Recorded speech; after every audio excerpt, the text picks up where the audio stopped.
First, I beg to apologize because English being not my mother tongue, I must rely on my paper. It would be too difficult for me to express my thoughts appropriately with my poor Swiss English, Swiss school English. I am sorry. I have often been asked if my experiences with LSD had changed my life. They have changed my life insofar as they have changed my consciousness of reality, my experiencing reality. They provided me with a deeper insight into reality. The manner, the type of my insight in the essence of reality can be characterized best by telling you that it helped me to understand the meaning of the famous quotation by the great English mystic Thomas Traherne. This quotation reads as follows: "You never enjoy the world aright till the sea itself flows in your veins, till you are clothed with the heavens and crowned with the stars, and perceive yourself to be the sole heir of the whole world, and more so, because men are in it who are everyone sole heirs as well as you." My talk can be regarded as an attempt at a rational interpretation of the truth expressed by this quotation. What impressed me most in my self-experiments with LSD, when all those deep and strange changes in the experience of the outer and inner world took place, was the feeling to enter into another reality. And this other reality was experienced as quite real, even more real than everyday reality. Until that time, I had been convinced that there exists only one reality, which means only one true picture of the exterior world. But then it had become evident to me that there exist many different realities, every one of them seeming to be the true one. How could that be explained? Obviously, the exterior world, the object and problems in outer space, had not changed during the course of my experiment with LSD. Therefore, something inside, in inner space, in the experiencing mind must have had undergone changes that could explain the experience of another reality. These reflections led me to the concept of reality as a product of a transmitter in outer space and a receiver in inner space. I shall try in the following to describe and explain this concept of reality. First, I would like to define the term outer space and inner space and reality, what they mean in this context. In my talk, I shall refer to outer space in the sense it has in everyday language. I don't refer to the curved space or the four-dimensional space of theoretical physics. I mean the three-dimensional Euclidean space. I mean simply the empty room which can be filled with material objects. Inner space cannot be defined so conspicuously. By inner space I mean our consciousness, our receptive and creative spiritual capacity, the mental room for imagination and the storehouse for spiritual pictures. There are two fundamental characteristics that marks a difference between outer and inner space. First, where there exists only one outer space, there are as many inner spaces as there are human beings. A second fundamental difference is this: inner space is a purely subjective, spiritual experience, whereas outer space exists objectively. And now I come to the definition of reality, which is addressed here. The reality to which I refer here is not the transcendental reality, nor a reality of theoretical physics, which can be expressed and described only by mathematical formulae. The reality which I would like to speak about here is the reality which is meant when we use this term in everyday language, the reality of the everyday world as we human beings experience it. Reality as defined here is inconceivable without an experiencing subject, without a conscious ego. It is a product of an interaction between material energetic signals which emanate from the exterior world, from outer space, and the consciously experiencing self in inner space of a human being. In order to make this clear, we can compare the process by which reality originates with the production of sound and picture in television transmission. The material world in outer space functions as a transmitter, propagating optical and acoustical waves and providing signals of touch, taste, and smell. The receiver is formed by the deep self of an ego, where the stimuli from the exterior world, received by the antenna of the sense organs, become conscious and meaningful in inner space. If one of the two, the transmitter or the receiver, is lacking, of course, no human reality is produced. Similarly, in TV, the picture screen would remain blank and there would not be sound.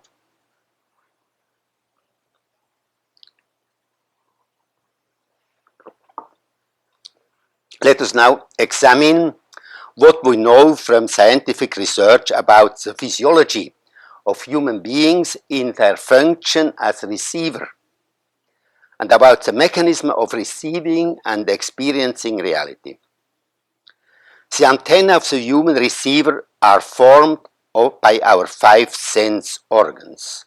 The antenna for optical pictures of the exterior world, the eye, is capable of receiving electromagnetic waves and producing a picture on the retina, corresponding to the object by which these waves emanate. It is important to realize that is only a very small segment of the very broad spectrum of electromagnetic waves emanating from the exterior world that can be received by the human eye for depicting objects from outer space. Out of the immense spectrum of electromagnetic waves radiating in the universe, waves from 10 billionths of a millimeter corresponding to the range of Röntgen waves and of ultra gamma radiation, up to the radio waves of many meters, our eye is sensitive only to the very small section from 0.4 to 0.7 thousandths of a millimeter. Only this very limited section can be received by our eye and is experienced by us as light. All the rest of the immeasurable realm of electromagnetic waves which fill the universe does not exist in human reality. Within the small band of visible waves of 0.4 to 0.7 millimicron, our eye and the receiver in inner space is capable of distinguishing different wavelengths, experience this difference as different colors. In the context of our reflections, it is important to realize that there exist no colors in outer space. In general, one is not conscious of this fundamental fact, although it is described in every textbook of physiology. What exists really, objectively in outer space, is only matter. Matter emanating electromagnetic oscillations of different wavelengths. If an object emanates or reflects out of the light that falls on it, electromagnetic waves of 0.4 millimeters in length, we say that it is blue. If it is emanating waves of 0.7 millimicron in length, we describe this object as red. The experience of color is a purely psychic and subjective event occurring in the inner space of an individual. The colorful world as we see it does not exist objectively outside. The visible world, the colorful world of everyday reality, is the product of a transmitter, namely the material objects in outer space emanating specific electromagnetic waves, and of a receiver, the psychic screen in inner space of an individual. The optical picture that we call reality is not outside, it is on the psychic screen inside in every single individual. Similar relations between transmitter in outer space and receiver in inner space exist for the acoustical world. The antenna for acoustical signals, the ear, has a similarly restricted selectivity in its function as part of the receiver, and in a manner analogous of colors, sounds do not exist objectively. What exists objectively are again waves, wave-like compressions and dilatations of the air, which are received by the ear, registered in the tympanic membrane and transformed in the auditory center in the brain into the psychic experience of sound, in all its varieties as words, music, all kinds of noises. The human antenna for acoustic waves, our ear, is sensitive to waves in the range between 20 to 20,000 vibrations per second. Slower and quicker vibrations which fill outer space are not registered and are not existent, therefore, in the experience of human reality.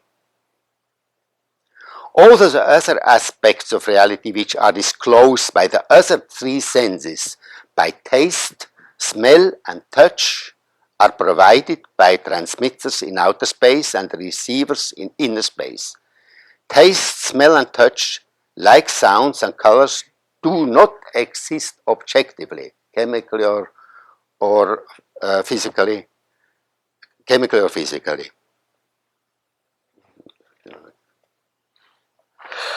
A fundamental feature of our picture of reality resulting from the preceding reflections is its inherent limitations. This limitation is due to the very narrow bands in which our receiver is sensitive to incoming impulses. What different world would we see if our antenna for electromagnetic waves, our eye, would be sensitive to another band of the wave spectrum, for example to the long waves of the radio section, then we could see into foreign countries, or to the ultra short Röntgen waves, then we would be able to look through solid objects. They would seem to us as transparent, and such a transparent world would then for us be as real as the actual world. From these reflections follows that the world, as we see it, in which with our eyes and experience it with our other sense organs, is a purely human and only human reality, determined by the capacity and limitations of the human senses. Animals with different sense organs, with antennas sensitive to other kinds and other wavelengths of impulses see and experience the exterior world quite differently. They live in another reality. The metaphor of reality as a product of a transmitter and a receiver makes evident that the seemingly objective picture of the exterior world, which we call reality, is in fact a subjective picture in our mind. This fundamental fact means that the picture screen is not outside, but in the inner space of every single person. There is no picture screen outside, the same being visible for everybody. Everybody bears inside his/her own personal picture of reality produced by his/her private receiver. Since everybody possesses an own individual picture of the exterior world, of reality, the question arises, how true can these personal, individual pictures can be? The answer is that they are all true. They represent the truth or the reality of the respective individual. But these individual realities are not true in an absolute sense, in an objective sense. Behind this subjective picture, limited by the selectivity of our sense organs and the capacity of our psychic spiritual receptivity, behind the appearance of the exterior world, behind the seemingly objective reality, is hidden a transcendental reality, the very essence of which remains a mystery. What we know objectively about the exterior world, our limited knowledge about what we have called the transmitter, has been disclosed by scientific research. All that could be discerned objectively in outer space is matter and energy. Matter characterized by its chemical, physical properties in innumerable inorganic and organic living forms, and energy as radiation, heat, and mechanical energy. And energy and matter can be mutually transformed following the Einstein equation E equals mc square. E stands for energy, m for smallest unity of matter, and c for the velocity of light. The ability to transform selected energetic and material stimuli from this outside existing material world into the psychic experience of a colorful, lively picture of the exterior world, this miraculous ability which resists any further scientific explanation, we share with higher animals. This picture of the exterior world which we are sharing with higher animals becomes human reality only by integrating to it, in addition, what Teilhard de Chardin calls the noosphere, the spiritual world.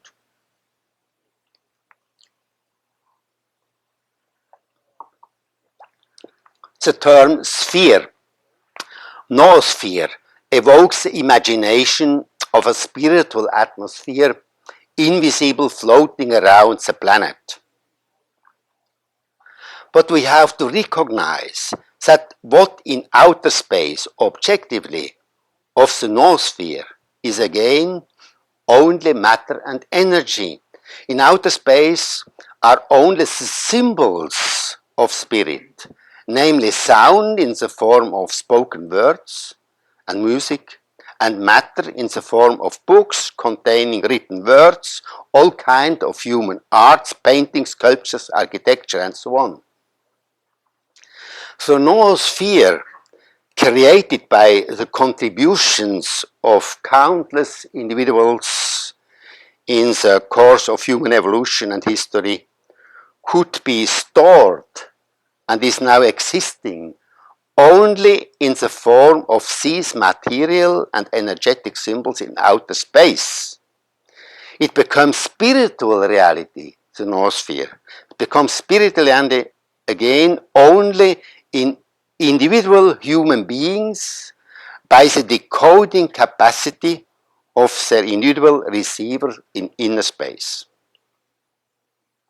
From these reflections follow the whole interdependence of the outer material world, the transmitter, and the inner spiritual world, the receiver. Both are needed as inseparable factors in the formation of what we call reality, of our human reality. The transmitter-receiver metaphor of reality discloses the fundamental fact that reality is not a fixed state, but the result of a continuing process, a continuing input of material and energetic signals from outer space, and the continuing decoding process in inner space, transforming these signals into psychic experiences. Reality, true reality, occurs only here and now.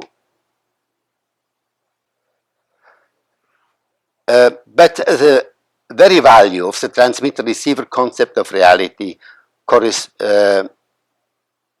consists, in my opinion, in its pointing at the really cosmogonic power and corresponding responsibility owing to every single human being.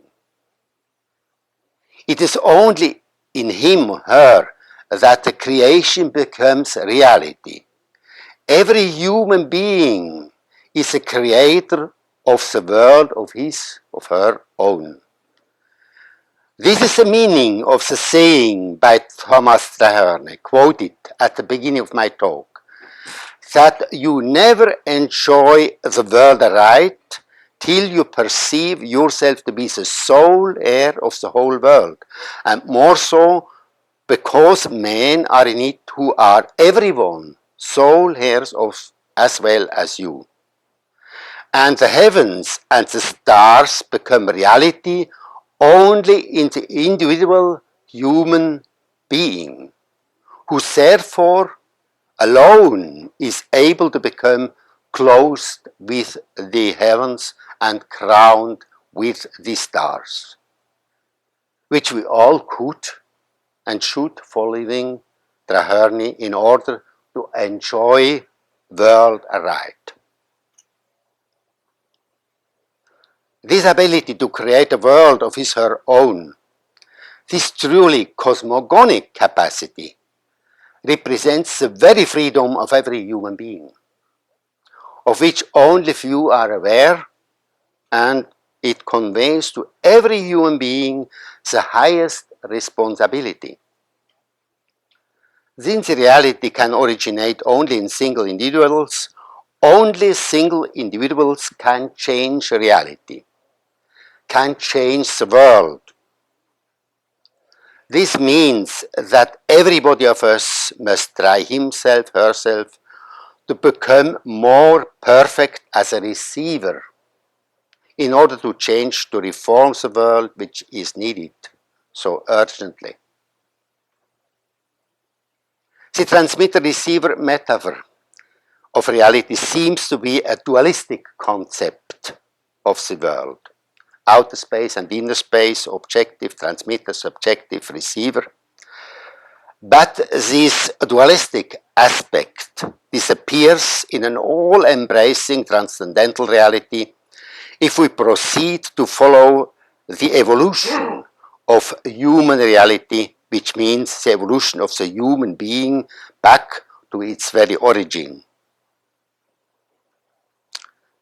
Let us start with the search for the origin of our bodily existence, of the material part of us, which belongs in our metaphor to the transmitter. Our body also belongs to the transmitter. The origin of our body from the combination of egg and seminal cell is well known.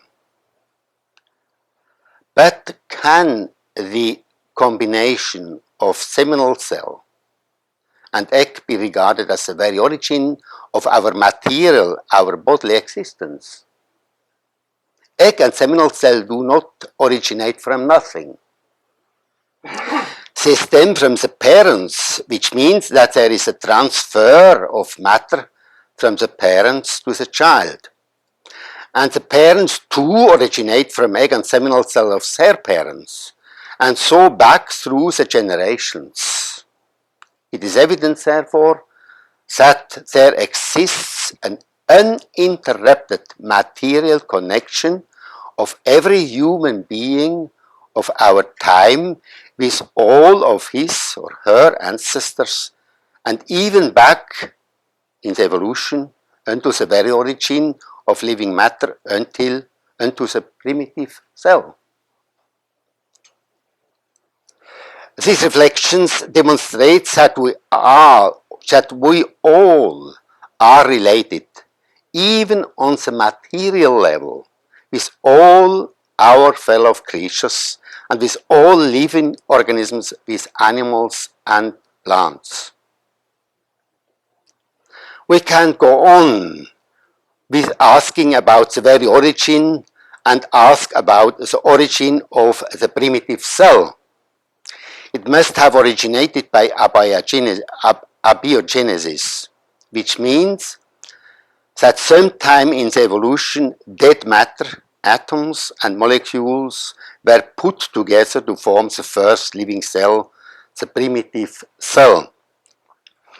Here the question arises whether the primitive cell is a product of accident, where a large number of different molecules met by chance to form the highly organized structure of a cell, or if the cell originated following a plan.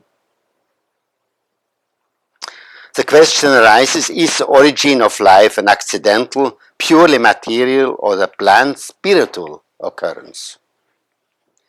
It seems impossible, at least it seems to me impossible, to imagine how such a complex, highly structured and organized form like the primitive cell could have originated by chance.